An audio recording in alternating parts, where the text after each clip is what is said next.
എടോ, താൻ മൊറാൾ സംഭവം എന്ന് കേട്ടിട്ടുണ്ടോ? കയ്യൂർ വെടിവെപ്പ് എന്ന് കേട്ടിട്ടുണ്ടോ? ഇതൊക്കെ ഒരുപാട് തവണ കേട്ടിരിക്കുന്നു സാർ. താനൊക്കെ കേട്ടിട്ടേ ഉള്ളൂ. അതിന്റെ മുന്നണി പോരാളിയായിരുന്നോ ഈ ഞാൻ. അതങ്ങ് പള്ളി പറഞ്ഞാ മതി. ആ പരിസരത്തെങ്ങും ഇദ്ദേഹം ഉണ്ടായിരുന്നില്ല. എംപോക്ക് തരം പറയുന്നു. എടോ, താനൊരു വിപ്ലവകാരിയുടെ ഇന്റഗ്രിറ്റിയാണ് ചോദ്യം ചെയ്യുന്നത്. ഇതൊക്കെ ഞാൻ പറയുന്നതല്ല, സാറിന്റെ തന്നെ പാർട്ടിയിലെ വല്യമാൻ പറയുന്നതാ. അനക്കറിയാടോ ആ വല്യമാനെ. പോളിറ്റല്ലേ പോളിറ്റ്. പറ്റിയ അവസരം വരട്ടെ, ഓന്റെ ബ്യൂറോ ഞാൻ വെട്ടി നിർത്തും. അതൊക്കെ ഞങ്ങൾ തമ്മിൽ തീർത്തോളാം. നമ്മളിപ്പോ എവിടെയാ പറഞ്ഞു നിർത്തിയത്? അല്ല, നമ്മളൊന്നും പറയുന്നില്ല, എല്ലാം സാറ് തന്നെയാണ് പറയുന്നത്. അതെ, ഞാൻ പറയുന്ന കാര്യം ഞാനല്ലാതെ പിന്നെ താൻ പറഞ്ഞാൽ ശരിയാകൂ. അത് കൊള്ളാം. താൻ ഇന്നലെ എന്ത് പോക്കരത്തിനാണ് ആ കോടതി കിടന്ന് കാണിച്ചത്? വിപ്ലവം കൊടിമൂത്തുന്ന കാലത്ത് പോലും കോടതി കയറിയാൽ ഞങ്ങളൊക്കെ പരമാവധി 2 മുദ്രാവാക്യം വിളിക്കും. അതും ആരും കേൾക്കാതെ. ഇതാണോ നിരപരാധിനെ പിടിച്ച് അപരാധിയാക്കിയതും പോരാ, യഥാർത്ഥ അപരാധിനെ ഇയാൾ തൂക്കിയെടുത്തോണ്ട് വന്ന് കൂട്ടു നിർത്തിയപ്പോ ജഡ്ജിയുടെ മുമ്പിൽ വെച്ച് തന്നെ അവനിട്ട് വെച്ച് കീറിക്കൊടുക്കുക എന്നൊക്കെ പറഞ്ഞ നോക്കണു. തല പോലെ കാര്യങ്ങൾ പറയുമ്പോ അയൽവക്കത്തെ തെങ്ങുമേലുള്ള തേങ്ങ നിന്റെ മറ്റേ പരിപാടി ഉണ്ടല്ലോ, അതിവിടെ വേണ്ട. അവിടം കൊണ്ട് നിർത്തിയോ? കോടതി മുറ്റത്തോട്ടിറങ്ങി നേരത്തെ അടിയല്ലായിരുന്നു? ഒരുമാതിരി പൂരപ്പറമ്പില് ആന വരണ്ട പോലെ. അവൻ പയ്യൻ, പ്രായക്കുറവ്, അതിന്റെ വിവരക്കേട്. താൻ അവിടെ എന്ത് ചെയ്യായിരുന്നു? എന്റെ പൊന്ന് സാറേ, സീനിയർ നിന്ന് ലാൻഡ് ഓർഡർ ഇട്ട് ഇണ്ടൻ അടിക്കുമ്പോ എനിക്ക് എന്നാ ചെയ്യാൻ പറ്റും സാറേ? പിന്നെ ഞാൻ നോക്കിയും കണ്ട് നിന്നതുകൊണ്ട് ഇങ്ങേരുടെ തടി രക്ഷപ്പെട്ടു. ഞാനെന്തെങ്കിലും ചോദ്യം ചെയ്യാൻ വിളിച്ചാൽ എന്തൊരു എളിമ! ഈ കണ്ട ചെയ്തെല്ലാം ചെയ്തു കൂട്ടിയത് ഇയാളാണെന്ന് ഈ മോന്ത കണ്ടാൽ ആരെങ്കിലും പറയൂ? മുഹമ്മദേ, now I am serious. ഇനി എന്തെങ്കിലും മേജർ ആക്ഷൻ എടുക്കണമെങ്കിൽ അതെന്റെ പെർമിഷനോടെ മാത്രം മതി. എങ്കിൽ ഒരു ഇമ്മീഡിയറ്റ് ആക്ഷനുള്ള പെർമിഷൻ അങ്ങ് എനിക്ക് ഇപ്പൊ തരണം. എന്താണ് ഇഷ്യൂ? ചതി. ചതിക്കുത്തരം മുറിപ്പത്തല്. അതിന് പെർമിഷൻ വേണ്ട, ഓൺ ദ സ്പോട്ട് കൊടുത്തോൺ. Thank you sir.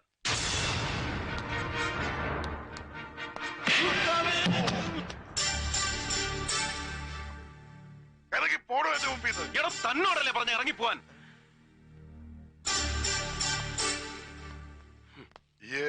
എംഎക്ക് സൈക്കോളജിയാ പഠിച്ചേ? അല്ല, എക്കണോമിക്സ്. പിന്നെ എന്റെ മനസ്സിൽ ഇപ്പൊ അനക്ക് എങ്ങനെ മനസ്സിലായി? ഈ ഇപ്പൊ വീക്ക് വിട്ട നസ്രാണി പോത്തനല്ലേ ജോൺ വർഗീസ്, നമ്മുടെ DYMന്റെ പിള്ളേരെ വിട്ടിട്ട് ഓലിട്ട് 2 പിഴക്കണമെന്ന് ഞാനും കുറെ നാളായി വിചാരിക്കണു. ഇനിയിപ്പൊ അത് വേണ്ടല്ലോ. എന്താണ് സാർ കാര്യം? ക്രിസ്തുമസിന് പോലും പള്ളിയിൽ പോവാത്ത തെണ്ടി മലയാള മാസം 1-ാം തീയതി ആകുമ്പോ ഗുരുവായൂർ കിടന്ന് തിരിഞ്ഞു കളിക്കുന്നത് കാണാം. ഭരണം മാറിയൊന്നും അറിഞ്ഞിട്ടില്ല അവൻ. ഇപ്പോഴും മറ്റവന്റെ ആളാ. ഇവിടെ നടക്കുന്നത് അവിടെ ചെന്ന് പറയും, അവിടെ നടക്കുന്നത് ഇവിടെ വന്ന് പറയും. എല്ലാം കൂടെ ചേർത്ത് പോളിറ്റിക്സ് അങ്ങോട്ട് വ്യൂറും.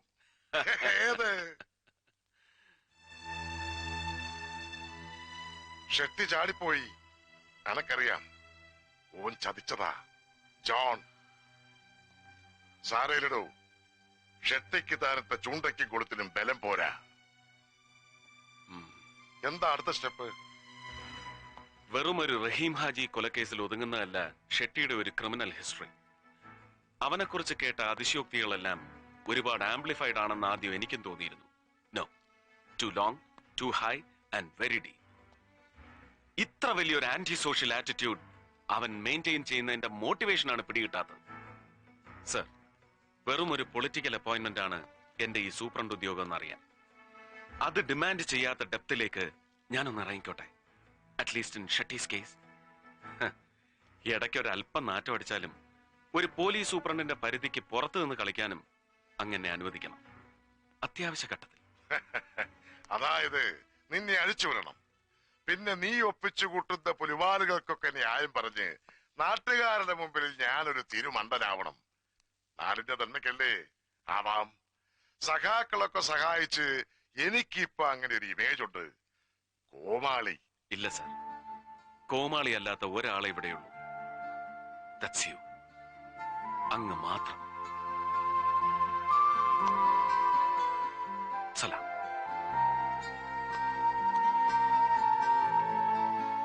സലാം.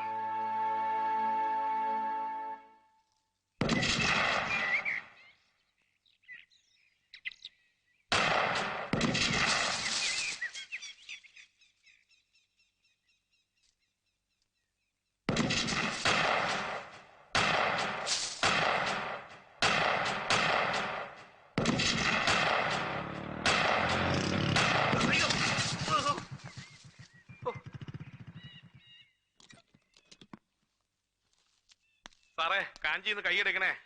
ആകാശത്ത് വെച്ച അവസാനം എന്റെ നെഞ്ചി കൊള്ളും.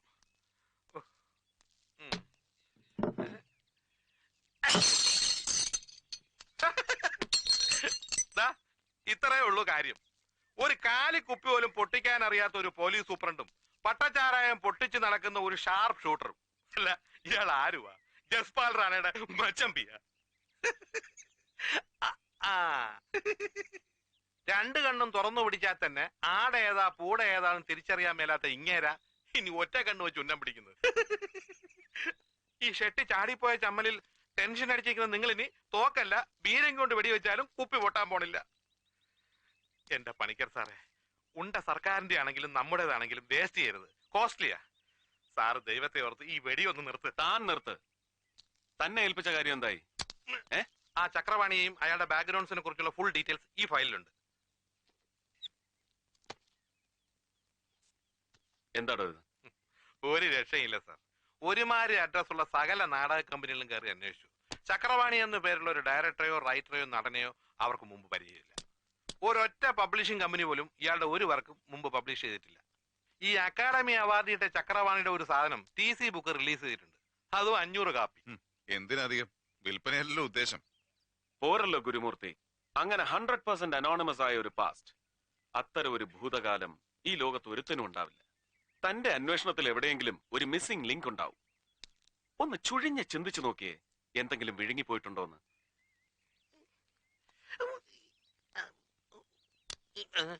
എടോ, വിഴുങ്ങിയത് പുറത്തെടുക്കാൻ താൻ ഇനി അപ്പിയുടെ ഓക്കാനിക്കൊന്നും വേണ്ട. ഒന്ന് ആലോചിച്ച് നോക്കാനേ പറഞ്ഞോളൂ. കായംകുളത്ത് ഒരു ട്രൂപ്പിലെ കിളവൻ മാനേജർ പറഞ്ഞു, അന്നത്തെ അവരുടെ സൂപ്പർ സ്റ്റാർ ആയിരുന്ന മഞ്ചേരി മാധവിന്റെ ഒരു നടിയുണ്ട്. അവളെ ചക്രവാണി എന്നൊരു കർത്തം വലിക്കാരെ അടിച്ചോണ്ട് പോയി. ആ ചക്രവാണി തന്നെയാണ് ഈ അവാർഡുകാരൻ ചക്രവാണി എന്നാ കിളവൻ പറയുന്നത്. അസൂയ. അസൂയാണെന്ന് എന്താ ഇത്ര ഉറപ്പ്? ഞാൻ അന്വേഷിച്ചു. മഞ്ചേരി മാധവിന്റെ ഒരു നടി ഇപ്പോഴും ഉണ്ട്. ചത്തിട്ടില്ല, ജീവിച്ചിരിപ്പുണ്ട്. പക്ഷെ പ്രേമിച്ചതും ഒളിച്ചോടിയതൊന്നും നമ്മുടെ ചക്രവാണിയുടെ കൂടെ അല്ല, ഒരു പാവം വെളിച്ചപ്പാടിന്റെ കൂടെ, അയ്യപ്പൻ. താൻ ഈ മാധവിയെ നേരിൽ കണ്ടോ? ഇത്രയും ഡീറ്റെയിൽസ് കിട്ടിയ സ്ഥിതിക്ക് അതിന്റെ ആവശ്യമില്ലല്ലോ. ആവശ്യമുണ്ട്. മാധവിൻ തന്നെയായിരുന്നു പേര്. അത് പണ്ട്. ഇപ്പൊ ഞാൻ മറിയാണ്. ഒരു വെളിച്ചപ്പാടിന്റെ ഭാര്യയായിരുന്ന നിങ്ങളുടെ ഈ മതം മാറ്റം നിങ്ങളുടെ ഭർത്താവിന്റെ സമുദായത്തിന് എങ്ങനെ അംഗീകരിക്കാൻ കഴിയും? ഒരുത്തന്റെ അംഗീകാരം എനിക്ക് വേണ്ട സാറേ. ഈ കത്തനാരച്ചന്മാരും കൊള്ളാം, കന്യാസ്ത്രീ മഠവും കൊള്ളാം. ഒരു ദേവീക്ഷേത്രത്തിലെ വെളിച്ചപ്പാട് അസുഖം വന്ന് വീണൂന്ന് കേട്ടപ്പോഴേ അവന്മാര് ചാടി വീണു. അയാളുടെ ഭാര്യയെ തന്നെ തൂക്കിയെടുത്തോണ്ട് പോയി മതവും മാറ്റി പേരും മാറ്റി കഴുതയിൽ ഒരു കുരിശു ഇട്ടു വന്നു. കണക്ക് നോക്കുമ്പോ പിടികിട്ടിയ കുഞ്ഞാടുകളുടെ ലിസ്റ്റില് ഒരു വെളിച്ചപ്പാടിന്റെ ഭാര്യയെ കണ്ട കാശ് മുടക്കി ഇറ്റലിയിലെ സായിപ്പന്മാർക്ക് സന്തോഷാവൂല്ലേ? ചെമ്പകക്കാവിലെ വെളിച്ചപ്പാട് ഉറഞ്ഞു തുള്ളി തല പൊളിഞ്ഞു ബോധം കെട്ട് വീണുന്ന് സാറന്മാര് വായിച്ചു കാണൂല്ലേ പത്രത്തില്. ദേ തോന്നി അയാളുടെ കുടുംബത്തിന് ഒരു 500 രൂപ അയച്ചു തരാഞ്ഞത് എന്താരും. ഒരുത്തരും ഒന്നും തന്നില്ല. വെളിച്ചപ്പാട് വെളിച്ചപ്പെട്ടില്ലെങ്കിലും സാരമില്ല, അന്തിമയക്കത്തിന് മാധവി ചേച്ചി ഒന്ന് വെളിപ്പെട്ടാൽ നിത്യചെലവിന് മുട്ടുവരില്ലെന്ന് അവിടെയുള്ള ചില വലിയ മുഴുത്തോമാര് വിളിച്ചു പറഞ്ഞു. കെട്ടിയവനെയും കുട്ടികളെയും പോറ്റാൻ ഞാനെന്താ അത് ചെയ്യണമായിരുന്നോ? പള്ളിക്കാര് കഴിഞ്ഞില്ലായിരുന്നുവെങ്കിൽ ഞാൻ ചിലപ്പോ അതും ചെയ്തു പോയേനെ. അമ്പലമെങ്കിൽ അമ്പലം, അന്തോനിസ പുണ്യാളനെങ്കിൽ അന്തോനിസ പുണ്യാളൻ, അല്ലാഹു എങ്കിൽ അല്ലാഹു. അത്താഴത്തിനുള്ള അരി ആരൊപ്പിച്ചു തരുന്നുവോ ഞാൻ അവരുടെ കൂടെയാ.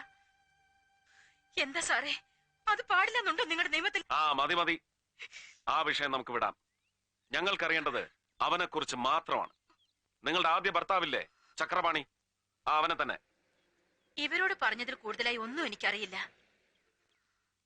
10-20 കൊല്ലം മുമ്പ് നടന്നൊരു പഴങ്കഥ, അതൊക്കെ ഞാൻ എന്നേ മറന്നു.